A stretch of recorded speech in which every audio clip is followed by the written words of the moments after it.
केंद्रीय गृहमंत्र्यांनी महाराष्ट्रात लक्ष घालण्यापेक्षा मणिपूरमध्ये लक्ष घालावं, राज्यातल्या निवडणुकीवर दबाव टाकण्यापेक्षा अतिरेक्यांवर दबाव टाकावा।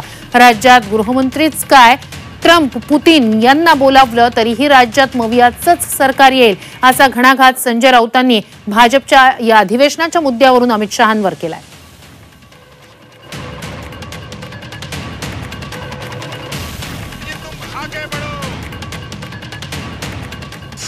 महाराष्ट्रात राजकीय लक्ष घालण्यापेक्षा मणिपूर आणि जम्मू काश्मीरमध्ये लक्ष घातलं तर गृहमंत्रीपद सार्थकी लागेल।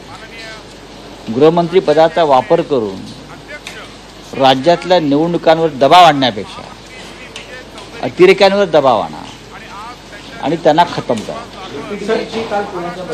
आणि माझं एवढंच म्हणणं आहे की गृहमंत्र्यांनी इथे येऊन ठाण मांडून बसू द्या, प्रधानमंत्र्यांनी सभा घेऊ द्या, ट्रम्पला बोलवा तुमच्या किंवा पुतीनना बोलवा।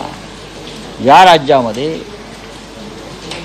उद्याच्या विधानसभा निवडणुकीत महाविकास आघाडी म्हणजे काँग्रेस पक्ष, माननीय शरद पवारांच्या नेतृत्वाखालचा राष्ट्रवादी काँग्रेस पक्ष आणि माननीय उद्धव ठाकरे यांच्या नेतृत्वाखालचा शिवसेना, या तिघांच्या महाविकास आघाडीचंच सरकार येईल।